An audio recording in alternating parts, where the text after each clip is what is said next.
because Diane is coming late and Reva has to leave early. So that way you guys can see what you miss.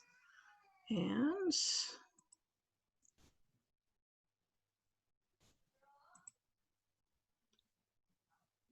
I don't know where my breakout rooms went. Oh, they're there. Sorry, guys. All right, here we go.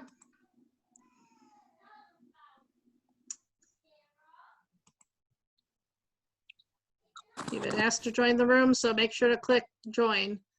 Hey, you're gonna have to look at your screen a minute to join, yeah.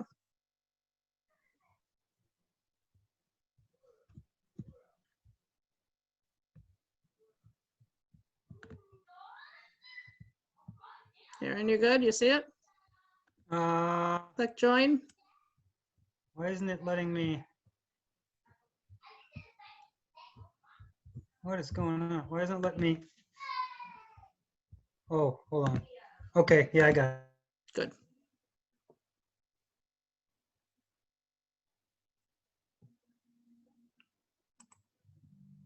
Working so well. Okay. You want to read or should I read? Whichever you want.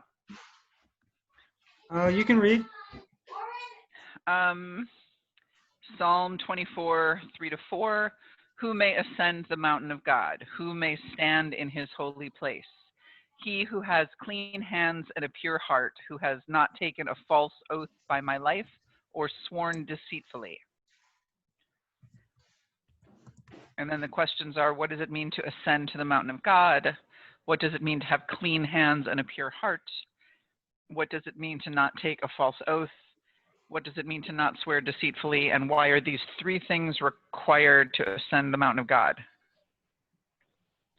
And why am I having deja vu? Mm-hmm. It's a pretty famous quote. Okay, I feel like It's a really, it's a having famous quote. intense deja vu right now. Okay. All right, I'm gonna go to the other room. I'll be back in a little bit. Okay. Your hair looks great, by the way. Thank you.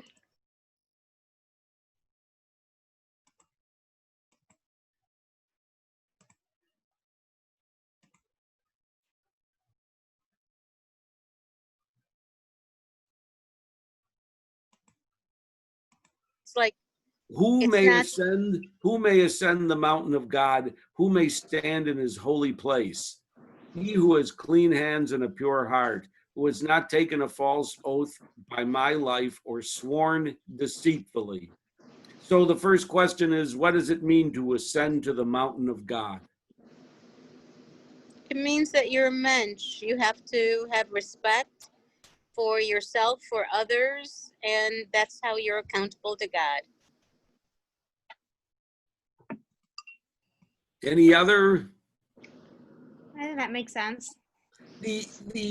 I was thinking about, this ascension to God it's kind of a metaphor. If God is everywhere, then if you're living this life, clean hands and a pure heart, and et cetera, then you're living the life that God wants us to live, and therefore you're ascending the mountain, even though you're just walking down the sidewalk or the street, or you're in your home, or you're on Zoom or wherever. And so I took it very metaphorically, because God is everywhere. So therefore, you don't necessarily really have to ascend to reach the mountain of God. You have to live a good, proper life, like Aggie, you were saying, like being a mensch. So that's a good. Or a menschette. Or a menschette. Menstruous. Now, what does it mean to have clean hands and a pure heart? I guess to keep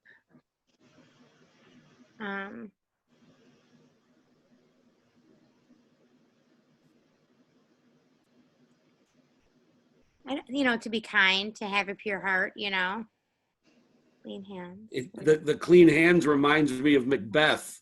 Out damn spot that no matter how much washing, in that case at least, she couldn't ever remove the there again, the metaphorical stain of the terrible schmutz. thing. Yes, that she did. So Right. I don't know. On the other hand, you know, I do all this yard work, and sometimes I don't wear gloves, and then my hands are completely covered in dirt. And so it can't just be that literal. There's got to be something more to it than Well, that. I like that it says heart and hands, because the hands is what we do and how we do things, and the heart is our desires, it's our dreams, it's our hope, and they have to be consistent. The hand and the heart has to be together. How we treat others, you know, has to be consistent. What we do in the world has to be consistent with a good heart. You know, In- you know, we all met people who come across really lovely, and then, you know, they do a number on you. So it's, I think it has to do with, you know, it's consistent, that we're consistently rising towards God. You know, we're elevating our lives regularly by doing and by being Right. or Buddhism becoming. Buddhism talks about the idea that no act, no matter how outwardly good and kind, is Perspective. Mhm. Don't treat one kid better than Right. the other because you might like their personality more, or you might think that they're a better Right. student, or you Right. might think that they like you better, you know, like Right. you know, things like that. I mean, as a teacher, you really have to be careful not to Right. favoritize Right.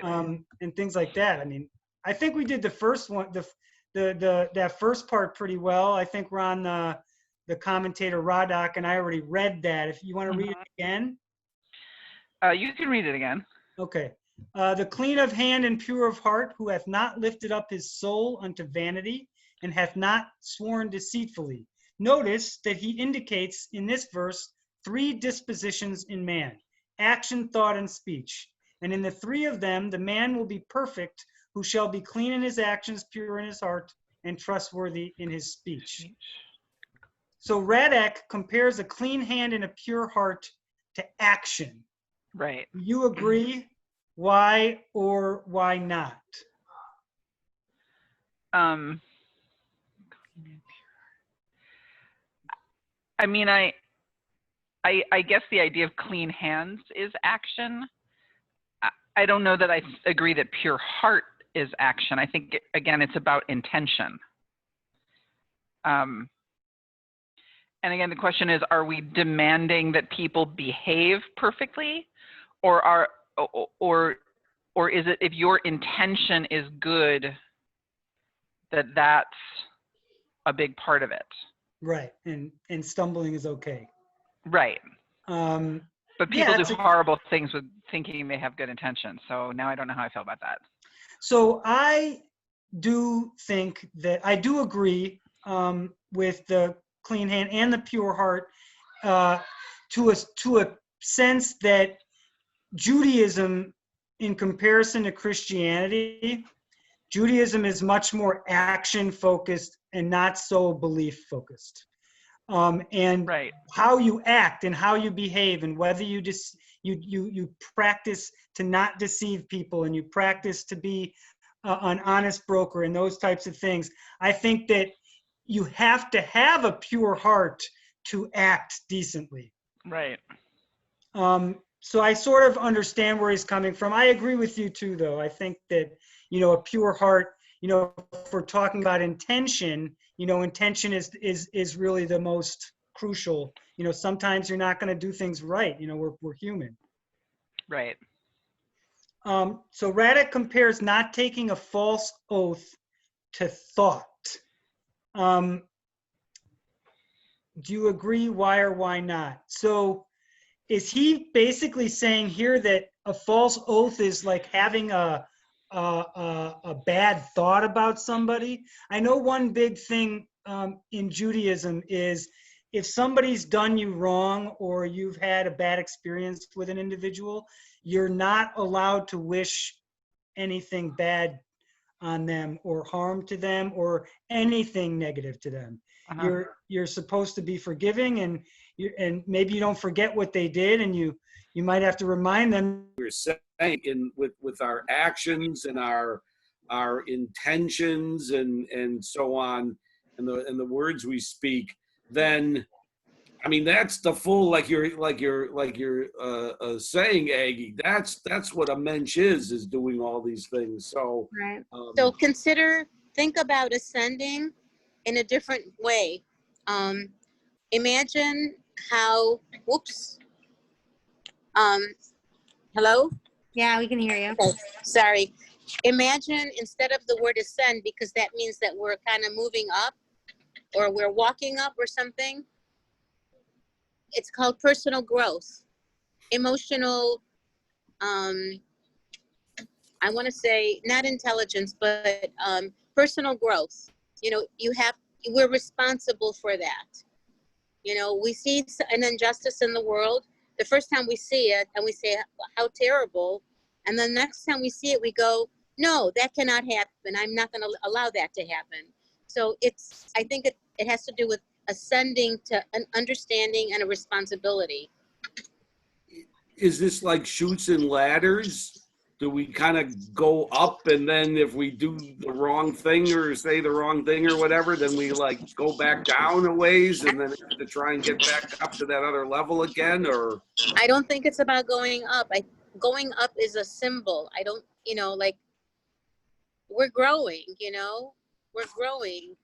Okay, so like today I did not lie at all. And if I can pull it off today, hopefully tomorrow I won't, but maybe the next day I will, and then I'll remember that I messed up and I'll try all over again. Or maybe I won't try anymore because I really like lying.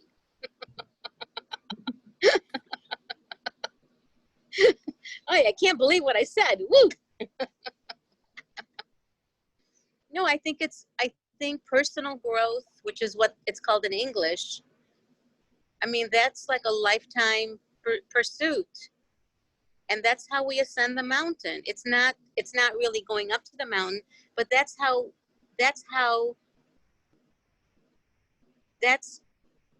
as we grow, I think we also, our connection to ourselves and to God becomes also a closer thing. Somebody compared life to an escalator. You're always either going up or down. You're either growing or you're backsliding. There's no saying the same, which is why we always have to work on ourselves. I thought that was an interesting metaphor. Always. Just kidding. should we go on to the next one? Yeah, to the next one.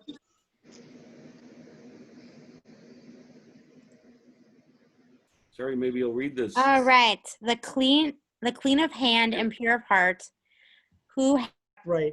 I Right. think that's the most important. Which is the whole sort of driving component about religion in general. It's to guide you into taking action that is not harmful or action that is good for everyone around you. It's not that you're just reacting to your own thoughts.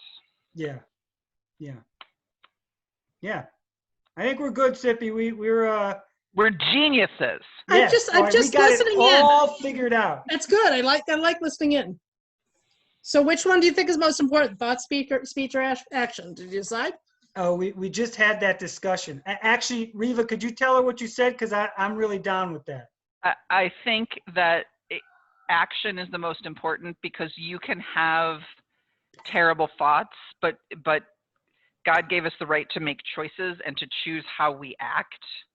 And the action that we take is the most important because it may not be in line with what we're thinking, but we know what the right action to take is. But what about That's speech? kind of what I said. What about speech? I think speech is action. I think it falls under the umbrella of action. I know agree that with that too, especially differentiated in this, if but- you're part of the speech is Lashon Hara and things like that. That really is an action. You are taking an action to speak ill of somebody. I mean, I agree. I think that I think speech certainly is up there. Maybe action's right here and speech is right here. But it's up there more than thought. I think that we're human beings and we all have dirty thoughts. I mean, we all have bad thoughts. You've We got can't stop that. you've got bad speech and good speech, right? Think about all the Right. protests going on right now. Right. There's one concept in Judaism about thoughts that says you're right. We can't control thoughts that go into our heads, right? A thought is going to come into our heads. We could think something really horrible. It's going to come into our head. What we have control over is whether we push it out of our head or keep it there. That very bad thought comes into our head and we make a choice of whether we're going to like perseverate over it and really think about it and build upon it, or say, that's a bad thought. I'm going to think about ice cream instead, like push it away. One of the biggest reasons why men and women put the tefillin on in the morning, Mhm. so they can think about the Shema and not think about bad stuff. Right. You guys are great. Yep. All right, there's page 2 though. You can look at the second page. Yeah. Oh, there's a second page. The second page. Hold And on. when I you're gotta- done, you can go and do the Padlet. Hold on, Okay, let me the- put the Padlet. Oh wait, where's you put the They put Padlet it in in the chat, the right? chat again, so you got it. Yep. Padlet. Got it. Okay. Got it? hmm Oh, second page. Okay. Oh, now I'm exhausted from the first page. Okay, second page. But it's a good exhausted, right? It is a good exhausted. Thinky. Thinky is hard. Thinky exhausted. Here, I'll read this. The Baal Shem Tov. This is from Noah. It is known that the world was created through thought, speech, and action. Thought is the most primary, and speech is a branch of thought, and action is a branch of speech. So everything I said has been blown by your sentence. Mhm.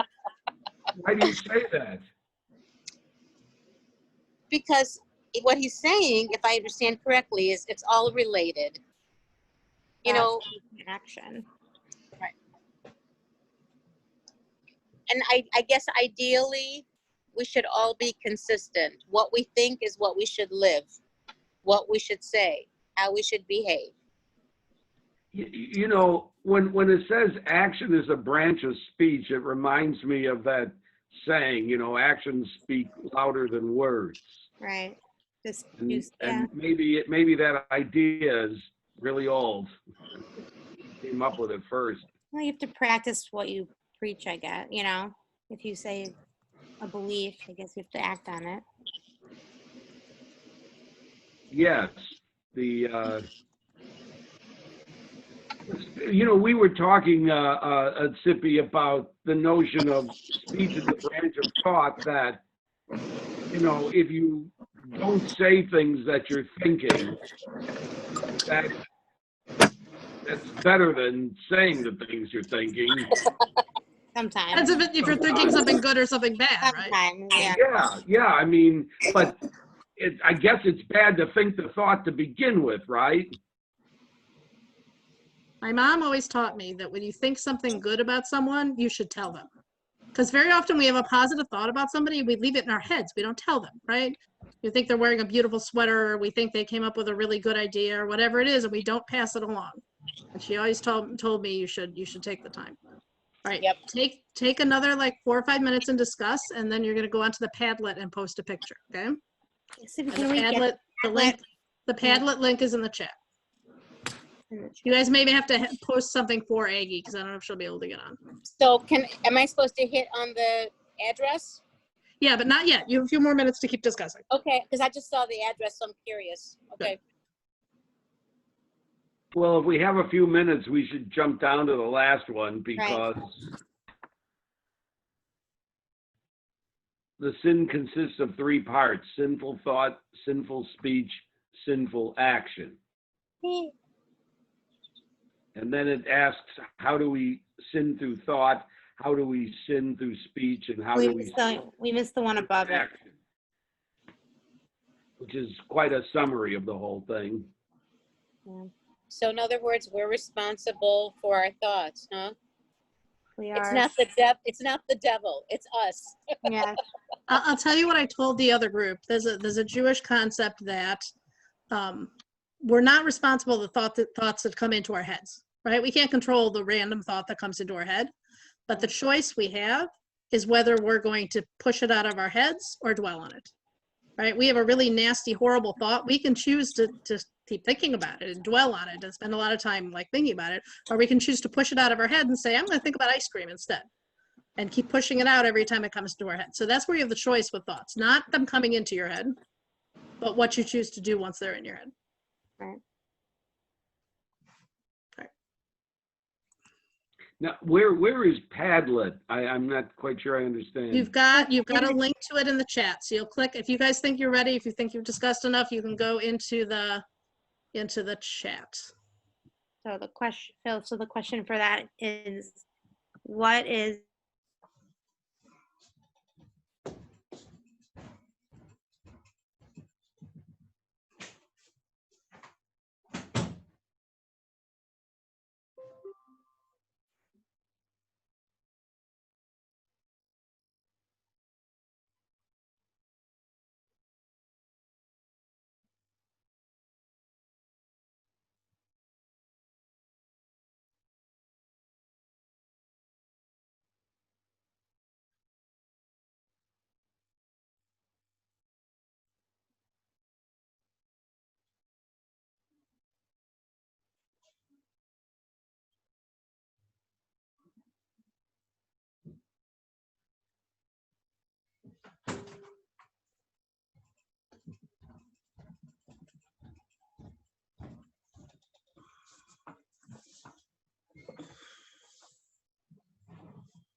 Hello.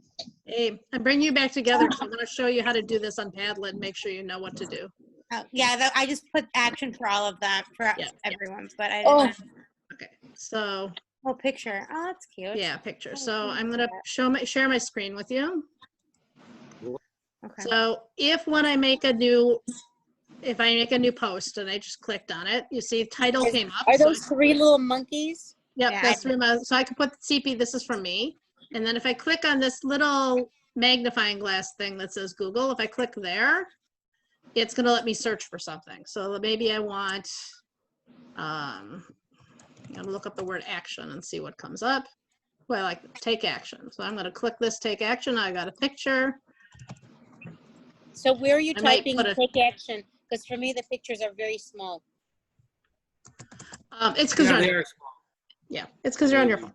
All right, so I'm gonna ask each of you who can, if hopefully all of you can, to go onto Padlet now and put up another box. Try and put a picture in there, put your name on it so we know you did it. A picture to Another- answer the to question? create- Answer the box? question. What you think is most important thought, speech, or Okay. speech or action? Okay.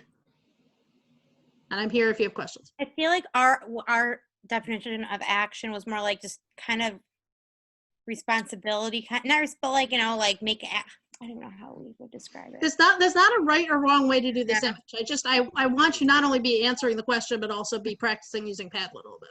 Okay, I like to learn how to. Yep. Okay. All right, so where's the Padlet link? Go in the chat. In the chat, yeah.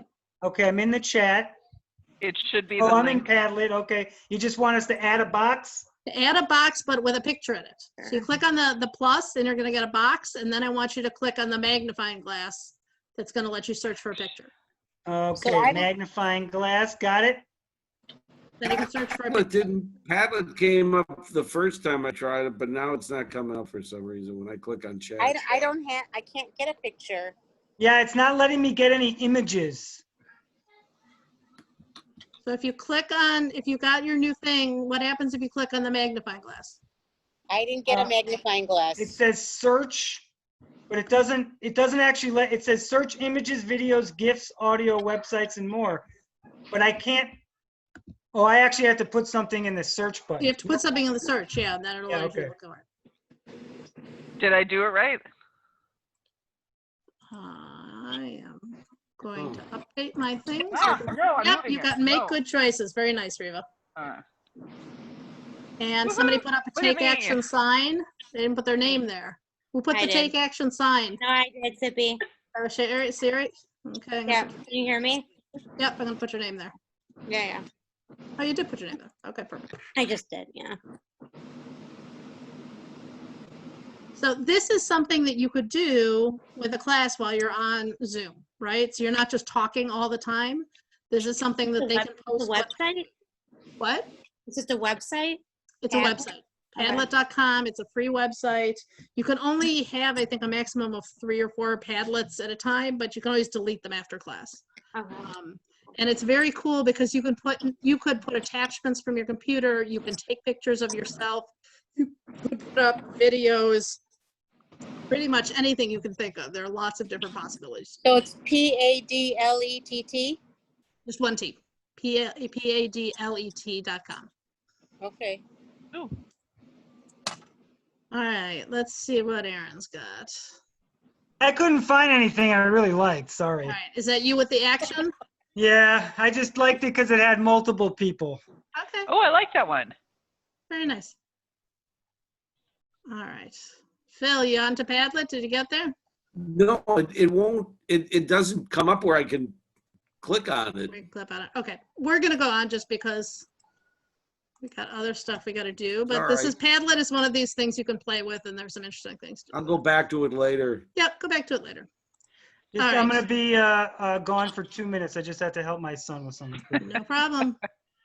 All right, so our topic tonight is we're returning to attuned listening, and we're tonight going to talk about empowered speaking. And I will remind you what I said to you last time. If you know Aleph, teach Aleph. This is not my area of expertise. I think I'm learning more about it all the time, but I'm going to teach you what I know. So, and I remind you that these materials I'm using came from Kathy Simon, who took her materials based on Marshall Rosenberg's work, who was a student of Carl Rogers. Just to give credit to what I'm talking about.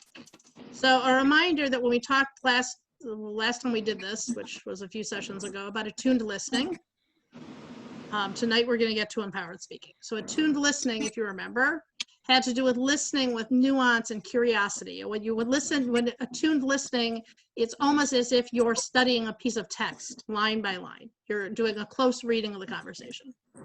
You're listening to the emotions behind the words and to what really matters to the person speaking. you're managing your own reactions and putting them aside so you can really hear what the other person is saying. This is the hardest one for me, especially as a teacher. You're listening without planning your response. We've been having bi-weekly staff meetings at Federation since COVID began. And at the beginning, Miriam, the CEO, wanted to, I don't know, keep things interesting. And so she would call on 2 people and say, tell me something good. And she quickly discovered that nobody knew when they were going to be called on. And so they were spending the whole staff meeting thinking about, what am I going to say if she asked me to tell them something good? And so it was very smart of her. She told people she was going to email them beforehand to let them know it would be their turn. So that then they wouldn't spend the whole meeting thinking about what they're going to say. And finally, trying to stay present. Does this all sound familiar, hopefully, from last time we went through it? Has anybody been able to use attuned listening in their lives since we started talking about it? Well, aren't you, in theory, listening every time someone is speaking to you? There's a difference between listening and attuned listening, right? Well, I mean, I just say that in the theory that every time would be an opportunity to listen. We have lots of opportunities. I'm asking if you put it into practice. Can you just put in the components of what that is again, so that we know what we're talking about? Yeah, so attuned listening, again, is listening with curiosity, Right. listening for the emotions behind it, to what really matters to the person, putting your own reactions aside, not planning your own response, and really trying to stay present. We talked about some of the ways of doing it, including your body language, right? The eye contact you're making so a person knows you're listening to them. It's really hard on Zoom. I have not yet mastered where you're supposed to look so that people think you're looking at them, because if you look at the camera, I don't know that it really is looking at you. And you look at the person on the screen, but then you're not necessarily looking into the camera, so they can't tell you're looking at them. It's very hard. The verbatim repetitions. Sometimes somebody says something to you and just repeating it back to them is very affirming. The non-verbatim reflection, right? When you're summarizing what you heard, the guessing the underlying value, and my favorite, tell me more. Tell me more. All right, so I'll ask again, has anybody been able to use this? I have one story. Go. But it's not me, it's a friend of mine who is just a really good listener. And I just, because of learning about attuned listening with your LOMED class, and also with you on BINAH, with everybody, I recognized that he was practicing attuned listening. The way he was talking to his wife and his guest. Well, not guests, but they were social distancing. I hate calling people guests these days. It's like, it's hard to, but, and he actually did it. Like, you know, you could hear him saying, like, repeating after the person and making sure he heard them right. And he's really good at this fourth one, this guessing the underlying value. He gets everybody I see talk to him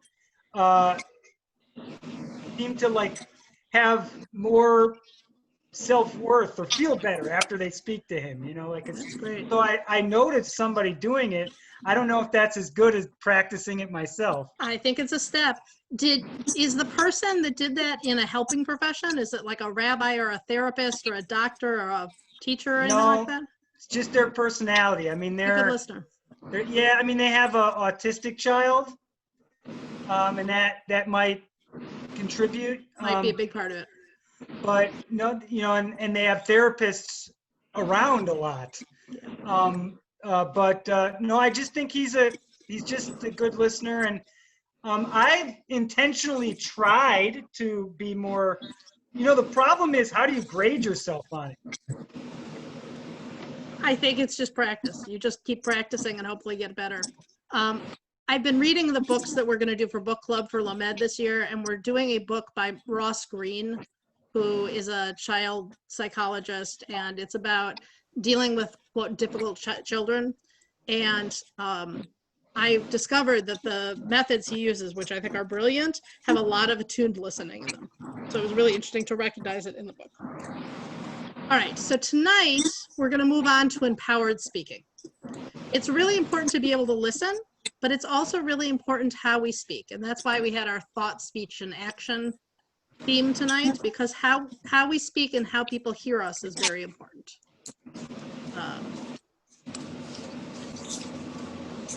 So here are the key components of empowered speaking. That when we speak, the words we choose, we are observing, not interpreting. And we've done a lot of that together already, right? With our video observation and with our curriculum analysis. Oh, wait, sorry. We're talking about our own feelings, like I statements, as opposed to judging other people. We're talking about our needs, what the needs are that we see for a specific thing, not a strategy to fix it. And we're requesting, not demanding. And by the way, I'm going to send you this whole slideshow like I usually do. Actually, I think they sent it to you already. Yeah, you did. So attuned speaking is integral to building relational educational communities. And this is more important when we're teaching in Zoom than ever, right? It's all about the relationships we're forming with these kids. These kids who have lived through COVID, who are going through this, are not going to remember whether they learned Parshat Bereshit or Parshat Vayikra. And they are not going to remember if this was a year they learned the Aleph, the Bet, or the Gimel. But they're going to remember the relationships they had with their teachers and how much their teachers cared about them. So this attuned speaking is really important for those relationships. It helps for Chavruta study, and we'll see that as we go on coming weeks. It's very helpful in resolving conflicts, and that's all the stuff I see in the Ross Green stuff. It's really important for civil discourse. If we had more attuned listening and empowered speaking in this country right now, we would be in a better place. It's good for moral questions in the classroom, and it's mostly important, I think, to show up with honesty and compassion in any kind of situation. Questions so far? When you were talking about observing, Sippy, what are we observing? So you're observing, when you are speaking, you are talking about things that you observe, right? So if I am using empowered speaking, let's say, just for example, that maybe I was unhappy with my son because he hadn't been wearing a mask enough. If I come at him and say, you should be wearing a mask more, that's a judgment, right? It's a judgment, it's not an interpretation, probably not going to go over very well with my 20-year-old. If I say to him, I noticed that when you were with your friend yesterday, you weren't wearing a mask, that might be an opening to have a conversation I wanted to have. Okay. Just for example. That's a good example. Right, empowered speech. I speak the truth as I see it based on evidence, right? Again, I didn't see you wearing a mask yesterday. Something I saw. I speak up for what I value most, okay? Even when it's a risky time to do it. I speak up even when it violates the norms of politeness or conformity. This actually, in terms of masks, is one I've encountered a lot. I've been around people who are my friends and I'm wearing a mask and they take off their mask and they're say, do you mind if I take off my mask? And I never know what to say. And I should say, please leave your mask on, but that's very hard to say. That would be empowered speaking. And speak from a consciousness that everybody's needs matter. That I need to be thinking about my needs and other people's needs. We good so far? Zippy, if they give you a choice, you should take it. I should. I need to work on my empowered speech. I understand completely, though, where you are. It's hard. I mean, it's not easy. It's easy for me to say, Easy. this is what I'm doing because this is what I think is right. And you kind of hope the other person takes the hint. Well, which would be harder, to go up to someone, a complete stranger who's, not wearing a mask, or someone that who at least is giving you a choice to to say something. It should be easier with somebody you know. Yeah, It should be. All right, I don't want to get too bogged down in no, masks. I appreciate it. All right. So I try to speak, and this is also really important, in a way and at a time that will make it likely that I will be heard. Right? Your spouse comes home from work, slams the door, throws down their stuff, goes into the bedroom, slams behind the door behind them. Probably not the moment that you want to start a really deep conversation about something that matters to you. Right? Not a good moment. Right? You know, your kid it's 11 o'clock at night, they won't go to bed, you're sleep deprived, probably not a time for them to come to you with a deep conversation. You got to pick your time and your place. This goes back to what I said earlier, you ground your speech in needs and values, not accusations, judgment, and blame. Being ready to shift to listening when you need to, because people are going to be able to listen to you once you've listened to them. And again, this realization that everybody's needs matter. Attuned speaking is not always what's called for. When you are at a sporting event cheering, you don't need attuned speaking, right? When you're venting to a friend, you don't need attuned speaking. When you're rapping, asking someone to pass the salt, having a shouting match that really needs to happen, these are not time for attuned listening. During protests, thinking out loud, you know, the culturally crosstalk banter. These are not times for attuned speaking. Not every conversation is attuned speaking. You know, what should we watch on TV tonight? It's not attuned speaking. Attuned speaking is something you say for really important, value-based, maybe even difficult conversations. Questions? Is it more attuned if two people are trying to decide what to watch and they can't make up their minds? Okay, it's not attuned listening. But if someone says, "Well, I'd like to watch a particular show," then that might be an opportunity for attuned listening, because there might be a real important reason why they want to watch that. And it might be attuned speaking. It might be your spouse says to you, I really want to watch this Holocaust documentary because it's really important to me to learn about this. And I need this tonight. It might be an empowered attuned speaking. So when do we use attuned speaking? When we really want our message to land in a way that's going to maintain or improve our connection with somebody. And when we're ready to open ourselves to dialogue, we're ready to listen and to speak, right? It's when you want that deeper conversation.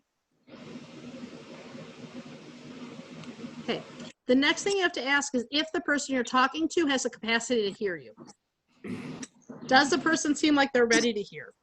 Right. And you should ask them, say to them, does this time work for you? Do you want to talk about this now?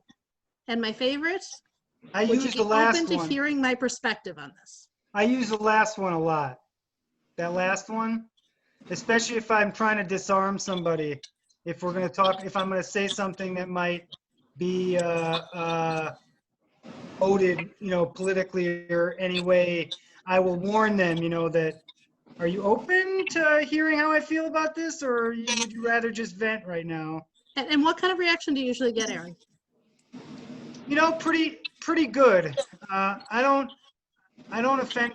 I mean, I try really hard not to offend people. Like it's a goal of mine. So if I mean, with people that I'm really close to, it's harder. With my wife, with my closer friends, trying to be as as polite about, do you want to hear my perspective or not, is a little bit harder when you're with somebody who, you feel like, well, they love you. They have to hear your perspective because, that's harder to make sort of that judgment call. But, you learn through the processes. If you get a bad reaction, you try not to do that same thing again. I think the key word here is open. Not will you listen to my perspective, but are you open to hearing my perspective? Open, yeah. And when you ask these questions, you have to be prepared for them to say no. If you say to somebody, does this time work for you? I was making phone calls for Federation today. The first thing I say when I get somebody on the phone after hello, how are you, is this a good time to talk right now? right? You don't want to jump into a whole spiel if they're, you know, trying to change a diaper, right? Or trying to get out the door. And so what you're saying is when you're using this technique, you're really, and when you ask the question of the other person and the other person says yes, they're really giving you permission to really say how you feel. And they're, I think they're, in my experiences, they've been much nicer when I approach it that way, because I kind of prepare them that I have a very different opinion. And if we have a relationship, do you want to hear it? And this is how it is. Yep. And if they say no, if you say, does this time work? Then they say no. Well, when could we talk? Right? Or even, are you open to hearing my perspective on this? And they say no. You say, okay, maybe we can find another time to talk about it. Or maybe not. It depends who it is. All right. So speaking to be heard, this goes into more detail, some of the stuff we were talking about before. A specific observation, not your actions are unprofessional. Instead, I happen to hear you tell Avi that he's a bad kid. Speaking from an underlying positive value. I want all kids to be spoken to gently. Or I want to put my heart and soul into this work. Or I really want to tell you how I feel about COVID-19 and what my fears are. Or I really want to tell you how I feel about the election. I want to tell you what, because I think it's really important who our next president is. It can be good to show your own vulnerability here. This is not one of these areas where you want to come in like gangbusters. I really want to talk to you about this, but I'm nervous to say it because I might think it might upset you. You know, but I'm hoping we can talk, you know, collaborate and really talk together. And inviting the collaboration, okay? And this is wonderful for parenting, for teaching, for any kind of conflict.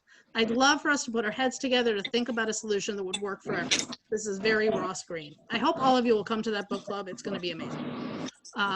Let's work together to think about a solution that's going to work for everyone. It's very hard for someone to refuse that. Right? If there's a conflict going on and you say, let's work together and see if we can solve the problem, it's very hard for people to say, no, I don't want to work with you. Not impossible, but harder. You need to consider power, right? You need to consider, is it a power up or a power down? Are you talking to your supervisor? Or are you talking to your employee? Are you talking to your own parent? Are you talking to your child or your spouse? Is there an issue of gender or race or religion or sexuality or fill in the blank with lots more? If there's a power differential, you need to come in recognizing that and recognizing that it might make them feel like they have to listen to you or harder to listen to you or easier to blow you off. You just should be aware of what these power differentials are. Does that make sense? Okay, here are some non-attuned ways of speaking. Okay, talking without asking the person if they want to hear it. Giving suggestions or advice or teaching without checking if the person wants to hear these, right? I have an idea that I think might help you. Are you open to hearing about it? Instead of just lecturing them and telling them to answer all their questions. Generalizing. You always leave the lights on. You never pitch in. It's always so noisy in here. What should you still do instead of generalizing?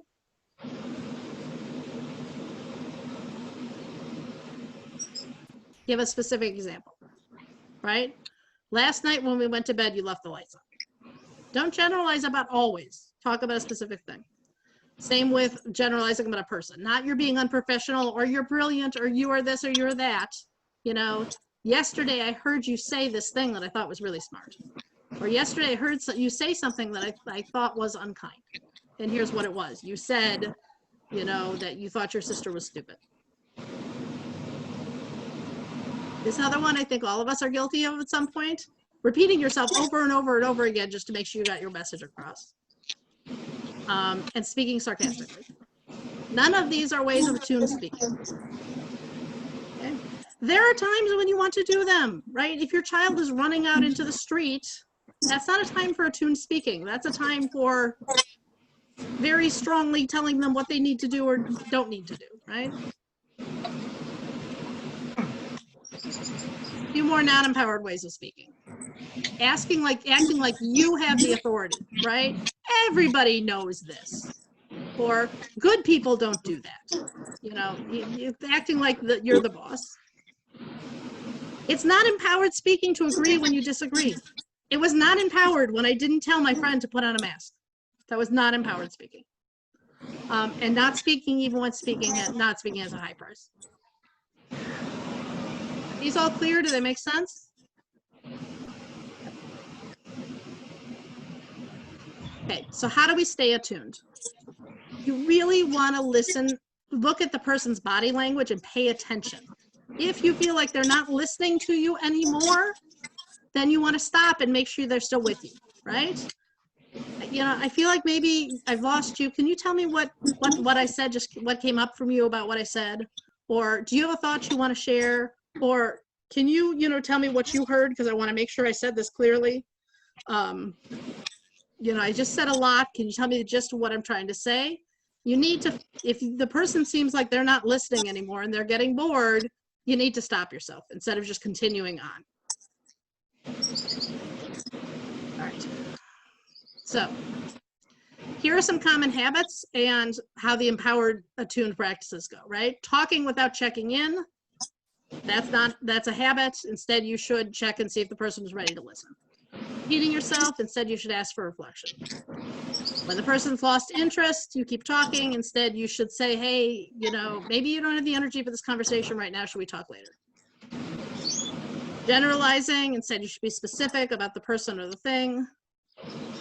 Saying the word should and placing responsibility on somebody else, right? You should wear a mask.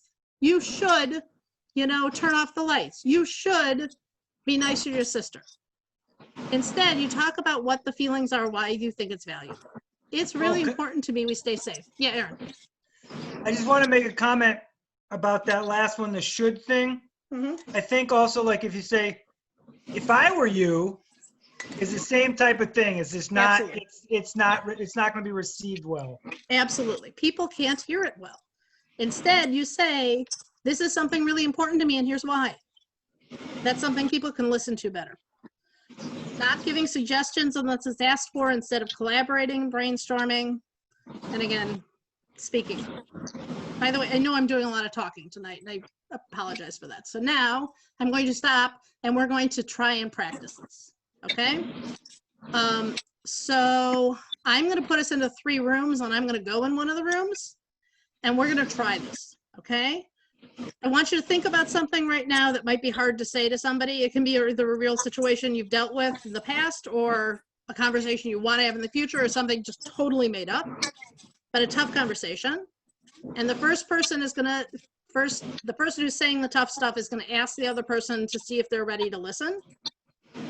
Then share their observations, say what they want to say, right? But remember all the stuff that we just talked about, right? To be a specific observation, to speak from what you value is important and why you think it's important, not to be accusing, etc. And then asked if we can collaborate on it. Can we try one all together before we go into groups? Yes. Okay. All right, let's try it out. This is kind of a suggestion on how it would go. Does somebody want to go? Somebody want to try it? Oh, here comes Diane.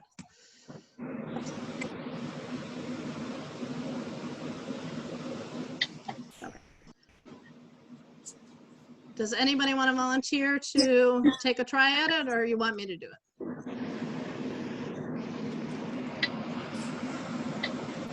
I guess it would be best if you started, Sippy.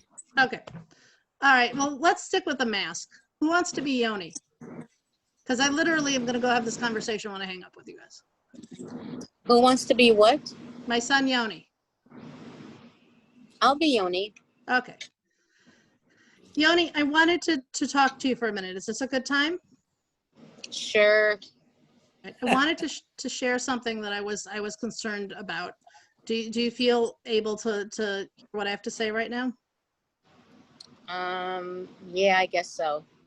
Okay. So yesterday when your friend came over and you were hanging out in the backyard, I noticed that neither of you were wearing masks.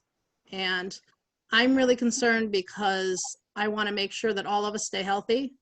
And I want to be able to go visit your grandfather, and I want us to be able to visit your grandmother. And I'm really concerned about the dangers of COVID. What do you They think told about us that? they told us it was a day off, so that's why we didn't do it. So I was hoping maybe we could brainstorm together about what we could do to make sure all of us are staying safe. Okay, Are you open to that? okay. All right, this is the idea. And then we could brainstorm some ideas.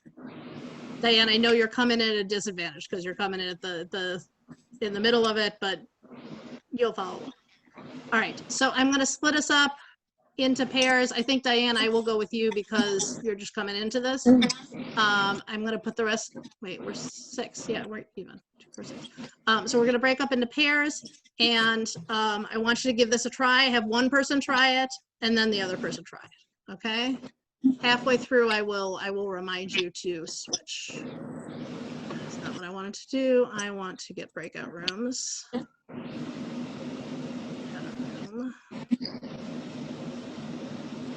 Where's Diane?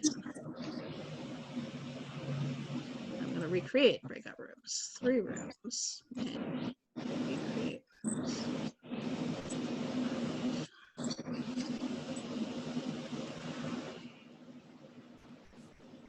All right, it's going to ask you to go into your rooms. We're going to take about 5 minutes for this. So each person's going to take about 2.5 minutes.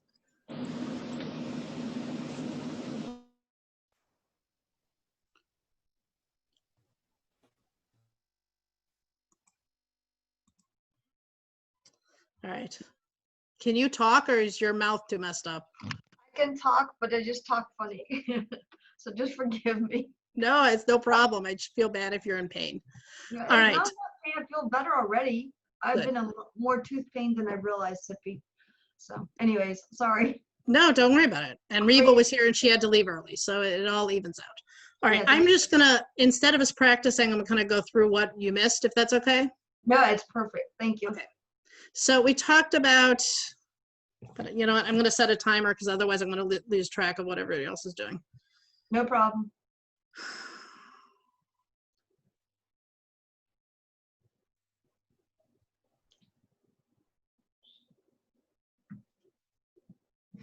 Okay. So the idea behind attuned speaking, not getting where I want to get. Okay. Okay. That you want to speak at a time where the other person is going to be able to hear you, right? When somebody comes in angry from work and exhausted, this is not the time to have this deep conversation. You want to ground it in your own needs and values, what you think is important, not blaming and accusing. You want to be ready to shift to listening when you need to. And you want to speak up in a way that recognizes that everybody's values are important. Again, attuned speaking is not what you always want to do. There are lots of times it's not what you want to do when you're cheering at a sports event, when you're asking somebody for the salt, when you're, protesting. It's not always the right thing. We use it when it's important. We want to really have a message land the right way. I'm sure that you use it with the students you work with a lot. I saw you using it with Annika when I observed you, right? I'm sure you use it a lot when you're with parents, right? And having these really serious conversations. So my guess is that you do a lot of this already. Am I right? Yes. Okay. Actually, you know what? For you and I, this would be a good example with us to use with Becca right now. What do you mean? Like, because if she wanted to talk about her mother-in-law right now. Yeah. Like we would, to me, this is an example. Maybe I'm utilizing it in the wrong way, but. That would be attuned listening. This is attuned speaking, and it's more about when you want to say something really important that might be difficult to hear. So it would be her talking to us. Well, but I don't know that we have so much vested interest in what she says about her mom being sick. It might be her talking to her mom. Okay, so Giving there her you mom go. a Just trying difficult to make a message. connection. Okay, Yeah. I see what you're saying now. That makes sense. Okay. So one of the most important things you can say to somebody when you need to do a tuned speaking is to ask them if they're open to hearing your perspective on this, Okay. right? Because if they're not, then it's not the time to have the conversation. Mm-hmm. So to make it about observations, specific observations, to come from an underlying value you have, right? Uh-huh. Be willing to show your own vulnerability. And most important, and this is what I know you do a lot, Diane, is invite collaboration. Can we think together about how to solve this problem? Hold on, I'm going to give them a message to switch people.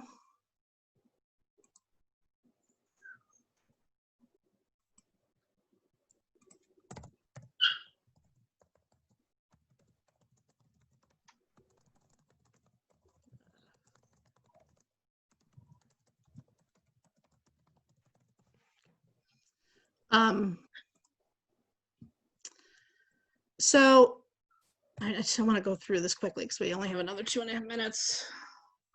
All right. So you don't want to do this without checking to make sure the person is listening.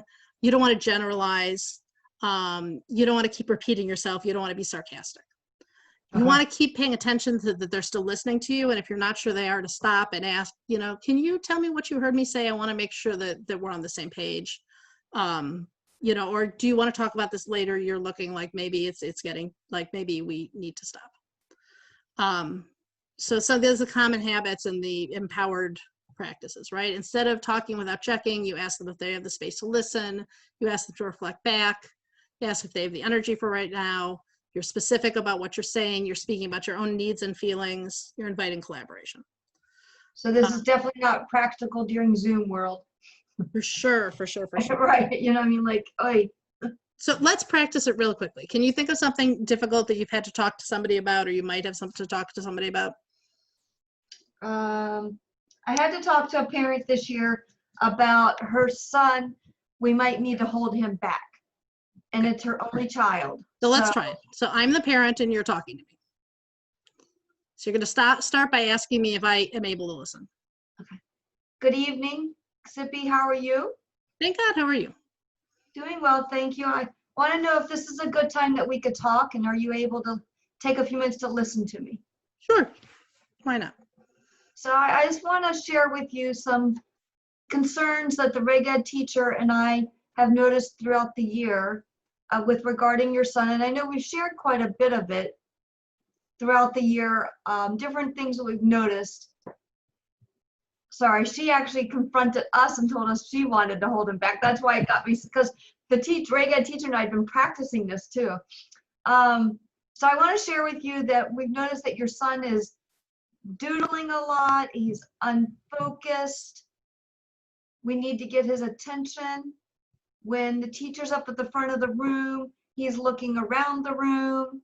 He likes to play with his pencil. So these are just some examples of things where you notice that he is not part of the classroom learning and actual lessons and focus time.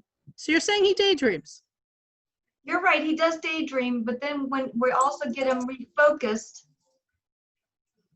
when you get him refocused, he doesn't complete any work. He'll scribble, he will break his pencil, and trying to get him to speak, he has a hard time. And I know he's taking speech and language, and I know he's been doing that for several years now. He was in first grade. And I know you and his dad both feel like his speaking skills are getting better, but he's still very what's the word? I can't think right now. Unintelligible. So what's the value you're speaking from? My observations. What do you want to say to her? What are your feelings about this situation? Is it that you really care about him and you want to make sure that he's successful and that he's happy, that you want to make sure that he's feeling confident in school? What is the value that's underlying all of it? The value is that I want to make sure that he's successful and that he can move to second grade. Okay, so now invite me to collaborate. Okay. So at this point, after sharing some of our concerns, Miss Laura and I are sharing our concerns with you. We feel that our recommendation is that you consider holding him back and having him repeat first grade again. Okay, so I want you to think about it because we have to go back, but I want you to think about if that's inviting collaboration or if that's just telling them what they should do. Okay. That is Right. definitely telling them what they should do. So you should think about how you could have that conversation where it would be, let's think together about what might be good for him. And then you might bring up the suggestion, but you want to be able to first hear what she thinks might be good. Okay. All right. Okay. Perfect. Thank you. No problem. All right, we're going to go back.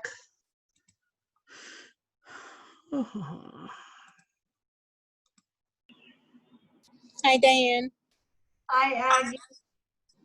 How are you? Hunky dory. Tell me about it. Oh, you want to talk about it? No, I just had a root canal. Oh my God. No, I'm like, Really? yeah. I feel like I'm like, so sorry if I talk funny.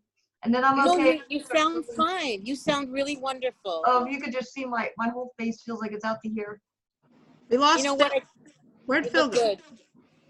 Thanks. Aaron, where'd Aaron go? Aaron was just Aaron's here. there. Aaron is here. Aaron, I saw you the other morning walking. No, Phil's still in his breakout room. Was I just walking or was I about to do my running? I'm gonna find the button.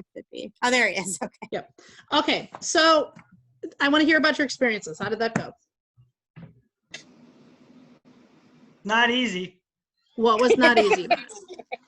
Well, like, I think part of the tell not on easy me. part was Do trying to not think of a tell good on me. topic. And Wait, then okay, trying to okay. stop, Wait, hold on. Aaron, start again because the Aggie was in the middle. I Oh. couldn't hear. trying to not laugh, that's part of it. And also trying to think of a topic that seems genuine enough, you know, with somebody that, like Aggie and I have known each other a long time. And it's like, but we did do it. I mean, we both did We did try a our good best. job. We did a phenomenal job. Aaron was the master. He You- did so good. You understood you could have been role playing. You didn't have to be yourself, right? Yeah, I know. I think sort of we did in the end. Okay. Sari, Shafel, how did it go for the two of you? I think it was fine. It was good. It was good. Sarah did a really nice job in framing, you know, going through step by step, you know, the empowered speaking. So it was pretty effective. But I, like Aaron, I couldn't really come up with anything particularly potent there to when we switched roles. But the first time through, it was very good. I feel like you should give us some homework to have like to think of something genuine, like Aaron, shh, shh. I think better homework would be to try either some empowered speaking or some attuned listening. To find a time in your life when you can try it out. And it might either be a real situation, or maybe you just ask your spouse to practice it with you or your best friend to practice it with you. I need to practice doing this. Will you try it out with me? Because you're self-conscious the first few times you do it and you're worried you sound funny. So if you tell them you have to do it as a project, you know, you don't, and it's somebody you're comfortable with, you don't have to worry about what they're going to think about you. And you know what? Rosh Hashanah is around the corner, and we have to do this anyhow. We don't have a choice. point. Say more about that, Aggie. What do you mean? I don't know. I mean, I have a ritual. I call people up who I think I owe an explanation to, and I apologize. And if it's a big problem, I say, let's talk about it. Let's get together in person. Or if it's not a big problem, I want to make sure it's not at all. How would empowered speaking change the way, and let's share my screen again. How would it change the way that you have that conversation? It's the wrong button, sorry. Looking at this common habits and the empowered attuned practices. How So would it I'm trying to look a little bit closer.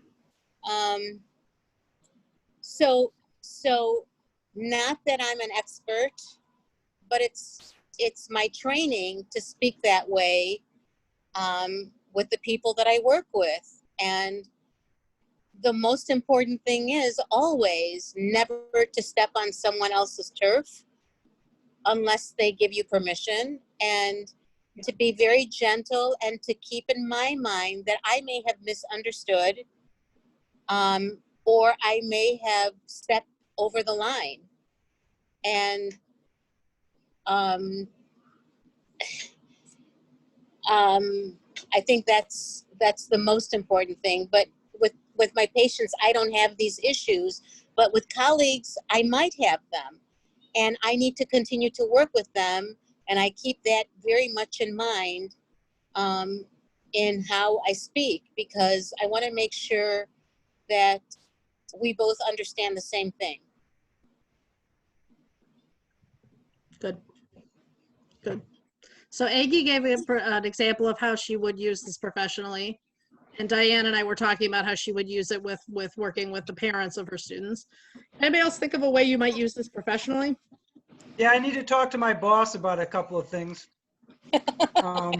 Seriously, I mean, my boss is the owner of the company, and he also happens to be a longtime friend of mine, which is not always good.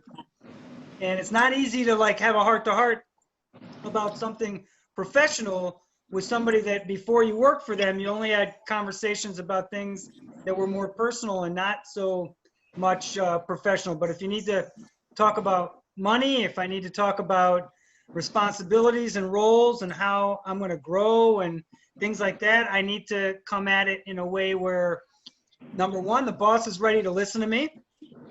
And I mean, I think this is a really good use of this particular type of speech. All right, there's one more thing I wanted to get to tonight.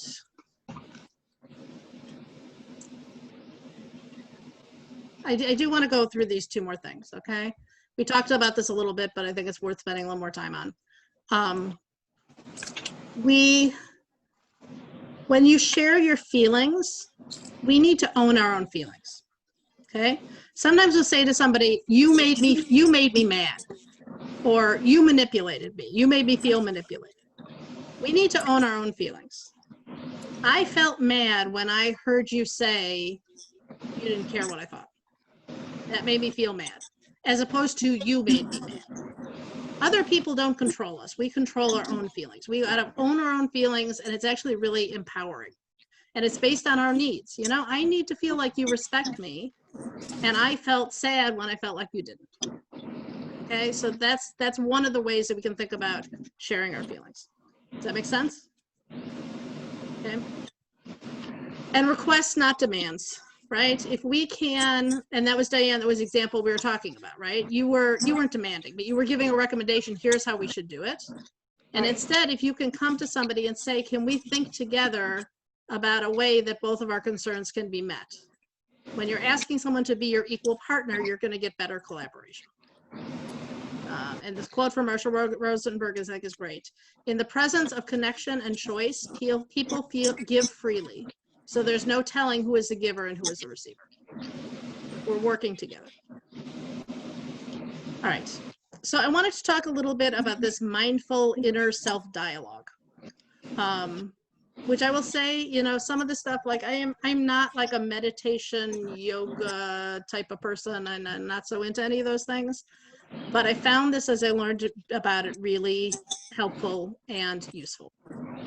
And the idea is that when you are having an intense conversation with somebody, to notice your own reactions to it. Because sometimes you're so much in the heat of whatever you're talking about, and everything's happening so fast that you don't recognize what you're physically experiencing. So to take a few minutes to pay attention to your breathing, to be mindful, to slow down, to really think about what your response was instead of responding habitually, can help you with both attuned listening and empowered speaking. So when I learned about this, he had some suggestions that I thought were really interesting. That if somebody says something triggering to you, before you respond, put your hand on your heart. And really think about, what are you feeling? What are you feeling and what do you want? And breathe. Think about, they might be needing and thinking, breathe some more, and then think about next steps. This is not easy to do. If somebody says something really triggering to you, like whatever side of the political spectrum you're on, there's some really ugly political ads going on right now. I don't know about you guys, I find them triggering. And I find them triggering even when I see them again and again and again, right? I find them really triggering. So if instead of just reacting how I was, I would put my hand on my heart, felt how I was beating, felt how I was breathing, think about how it made me feel, think about what I want, what's important to me, before responding, it's a very different experience. Does that make sense? Yeah, there's a philosophy that says never respond until you count to 3. Good. This is similar to that, but it's asking us to do more, right? Because it's really asking us to take this mindful moment. All right, I'm going to try it. I'm going to say something really triggering. To be clear, I don't mean what I'm about to say, but I'm trying to think of something that would be triggering to all of you, okay? So take your hand and put it on your heart. I want you to really do this. And after I say what I say, I want you to breathe and really notice your own reaction, okay? Jews are trying to take over the world. They released COVID. They created this disease to make people sick so they could be in charge and then make money off of the medication.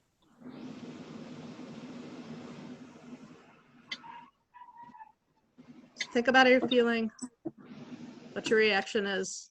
Breathe. How was it? What was that experience like? Other than the fact that I probably wasn't at all believable in saying that. No, that was a good example. Yeah, especially because there are a lot of things out there right now that are related to that, you know.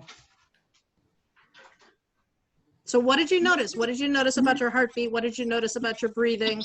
What was your instinct on how to react? I think it's a hard thing to just do a role play because I know you too well and my heart rate didn't go up at all. Yeah, I felt the same way. I think the topic. Now, if you were Ice Cube, then I might get really mad and put my hand on my heart because he's saying some pretty terrible things these days. Right. I mean, the news is an easy way to get riled up right now, right? Again, wherever you are in the political spectrum, the news is enough to make all of us just. But the way that this ties into the empowered speaking and the attuned listening is that this happens in our conversations, right? We're in the midst of, you know, something intense that's happening, right?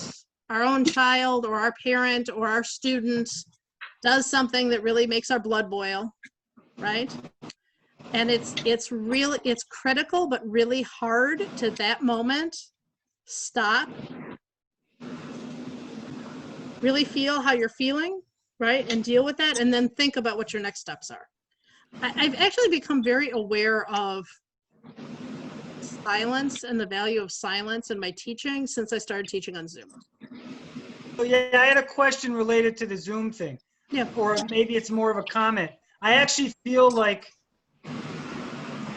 even if somebody says something on Zoom that makes me think twice, for some reason I don't overreact. I know that all those students see is my face right now and how my face is reacting, and they might have that in their, they might remember that. Might be the only thing they remember about me, you know, so I really am cognizant of not overreacting on Zoom. That's really Something good. somebody might say. And the truth is, we're If I staring may- we're staring at our faces, right? So if we react, we see it. Yeah. So maybe that controls it. Yeah, Phil, sorry. Well, let me ask you all if this would be triggering to you.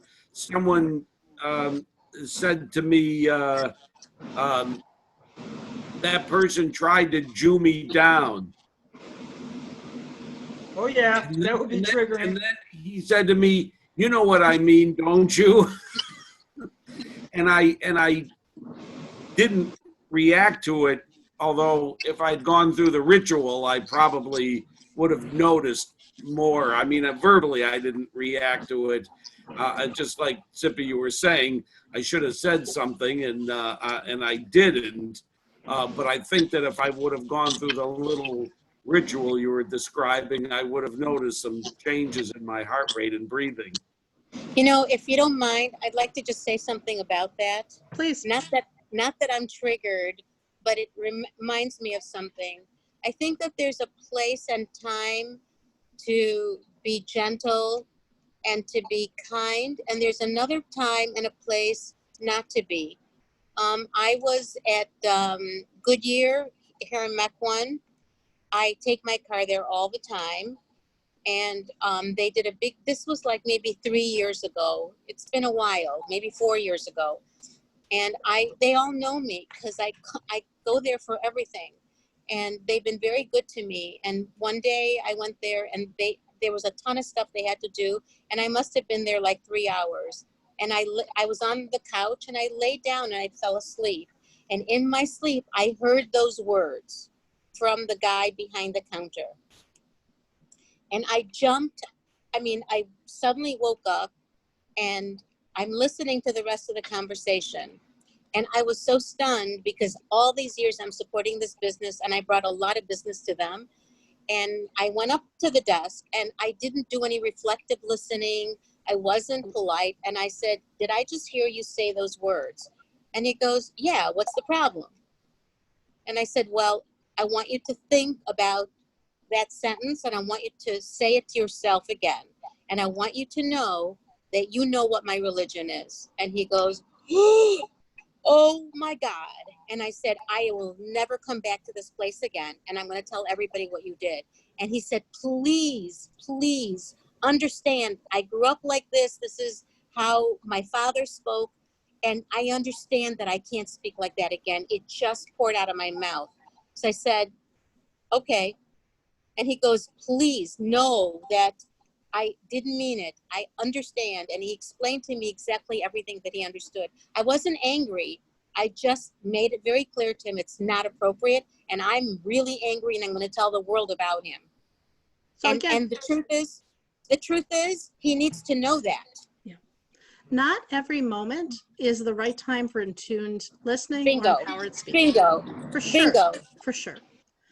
But the piece about silence that I want to say here, and it's actually one of the things I think I've learned a lot about from doing this work, is that it's okay to pause. Whether you're on Zoom or not. If you're in an emotional situation and somebody says something to you and it's upsetting, it's okay not to respond right then. It's okay to say, wow, that was a lot. I need a minute to think about that. And to take that moment. I think we're often really afraid to do that. Even with a student says something and you're not sure how to respond, to say to the student, I need a minute to think about that, rather than just reacting. It's an okay thing to do. And on Zoom, it becomes really important because we end up talking over each other, right? And if we don't allow those times for silence, people don't speak up and people don't get heard. So I think, I don't know, Zoom has made me much more aware of the value of silence. I find that with my age group, students are not as quick to interrupt or even like talk till they're like cued to talk. Yeah. And I think that's partially really because of how it is for them with all the classes on Zoom at school, that they do during the week and that they've learned how to do that, but also that like their teachers have probably been clear to them that like this is hard to do if everybody's speaking at once. Right. So please, like wait until it's time. And so I haven't had any issues. I don't know if it's because I'm not self-aware or I don't have enough perspective enough to reflect on it, or whether it truly just went that smoothly. No, I think the problem in Zoom, more than interrupting each other, although sometimes it's a problem, is people not wanting to speak. Yeah. Right? Like everybody is quiet and it's hard to get people to talk. And finding ways to and that's why the breakout rooms are good, because it gives people a chance to talk. And that's why things like Padlet are good, because you can get people to engage in other ways. But it can be really hard, especially the bigger the group on Zoom, the harder it is to speak up, I think. Diane, you're not. I use Kahoot. Have you ever used Kahoot? Kahoot is very good. Yeah, Kahoot works too with the kids. I had a really nice experience at Sinai. What we did, I think I think it helped, and I didn't even think about it until you said something, Erin. I worked with students alone on one day. I worked with each of the students alone, completely alone, back and forth. And then on Sunday, we were all together. And so the kids have had some time to figure out the Zoom thing. And many of them are so much better, obviously much better than I am. And they figured out really cool stuff behind them and how to make, you know, their faces look funny. And I actually encourage the kids to like share their talents. And so when we all get together on Sunday, they all feel very comfortable talking because they know that they're experts in this process. Aggie, I think that's great. I think it's great that you're letting them be creative. I taught a very, very, very remedial beginner Zoom class this week for some teachers from one of the synagogues. Some of them were my Sunday school teachers, you know, and they're not comfortable with computers, and it was really starting from ground zero. And one of them said to me, well, how do we make sure that a kid can't change their background and can't turn off their computer? How do we control them? How do we make sure they don't chat? And I'm like, I don't think you want to do that. I don't think you want that control. You The want them opposite, to be the opposite, engaged yeah. and involved. I think it's really good that you know that. So next month, and we do have a date, we're going to meet August 10th next month. Next month, hopefully all of you will know what you're teaching in the fall. And so I want to be thinking about, and we'll talk about it more next month, what to do about observations. I didn't get to observe most of you last year because of what happened with COVID.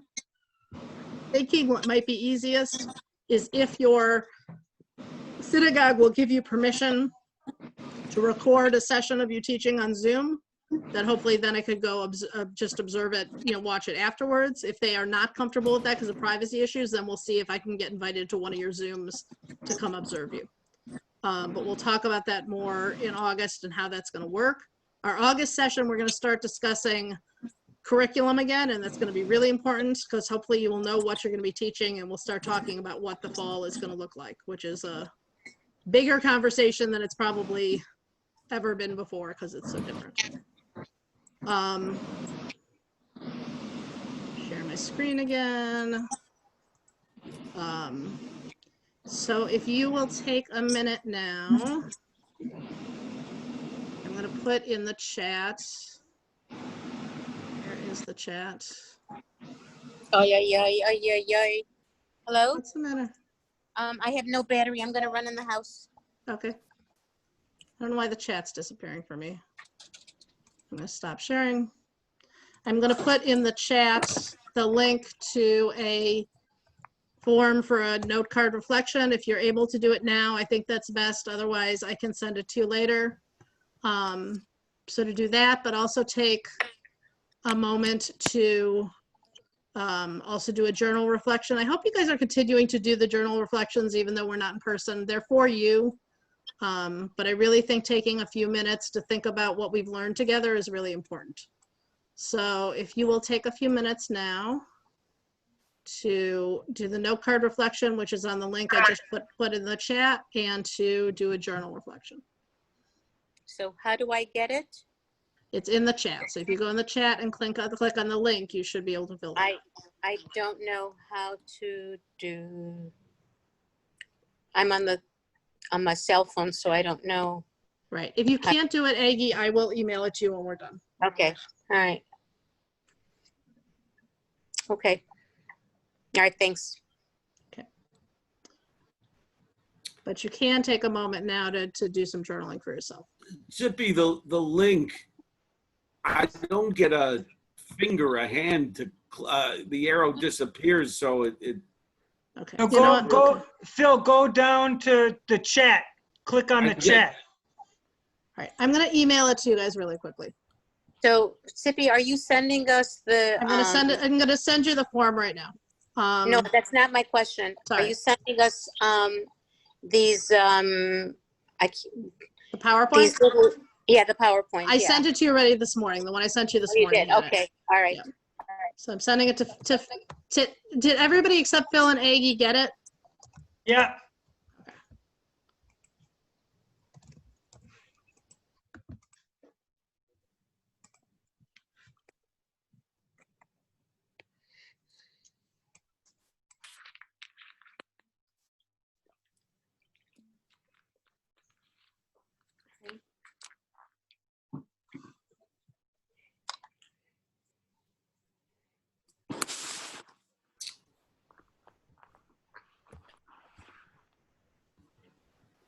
What's that one?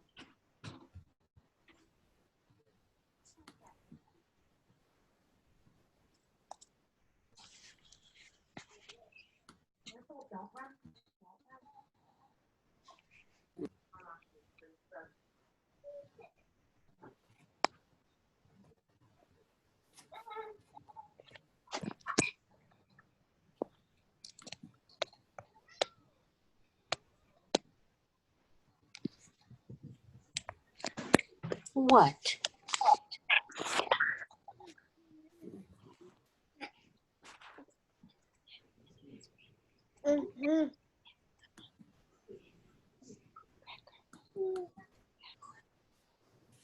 He's so cute, seriously.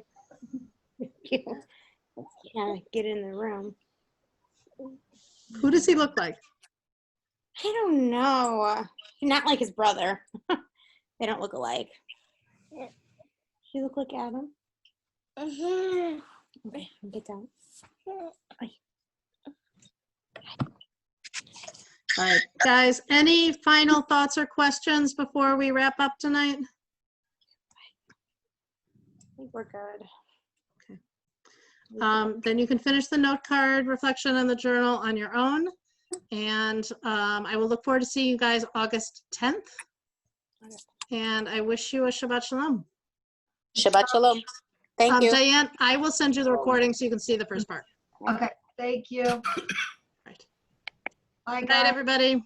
Bye.